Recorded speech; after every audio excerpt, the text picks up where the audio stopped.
When he came down from the mountain, great crowds followed him. And behold, a leper came to him and knelt before him, saying, Lord, if you will, you can make me clean. And Jesus stretched out his hand and touched him, saying, I will, be clean. And immediately his leprosy was cleansed. And Jesus said to him, See that you say nothing to anyone, but go, show yourself to the priest, and offer the gift that Moses commanded for proof to them. When he entered Capernaum, a centurion came forward to him, appealing to him, Lord, my servant is lying paralyzed at home, suffering terribly. And he said to him, I will come and heal him. But the centurion replied, Lord, I am not worthy to have you come under my roof, but only say the word, and my servant will be healed. For I too am a man under authority, with soldiers under me. And I say to one, Go, and he goes, and another, Come, and he comes, and to my servant, Do this, and he does it. And when Jesus heard this, he marveled, and he said to those who followed him, Truly, I tell you, with no one in Israel have I found such faith. I tell you, many will come from east and west and recline at my table with Abraham, Isaac, and Jacob in the kingdom of heaven. While the sons of the kingdom will be thrown into the outer darkness. In that place there will be weeping and gnashing of teeth. And to the centurion Jesus said, Go, let it be done for you as you have believed. And the servant was healed at that very moment.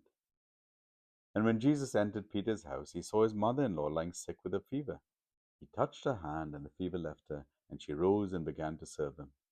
That evening they brought to him many who were oppressed by demons, and he cast out the spirits of the word and healed all that were sick. This was to fulfill what was spoken in the prophet Isaiah. He took our illnesses and bore our diseases.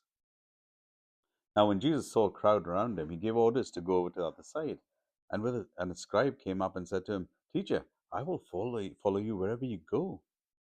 And Jesus said to him, Foxes have holes, and the birds of the air have nests, but the Son of Man has nowhere to lay his head. Another of the disciples said to him, Lord, let me first go and bury my father.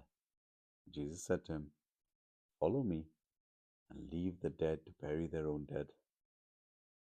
And when he got into the boat, his disciples followed him. And behold, there arose a great storm on the sea, so that the boat was being swamped by the waves, and he was asleep. And they went and awoke him, saying, Save us, Lord, we are perishing. And he said to them, Why are you afraid, O you of little faith? Then he rose and rebuked the wind and the sea. There was a great calm.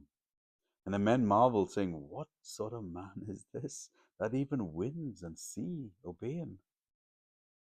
When he came to the other side, to the country of the Gadarenes,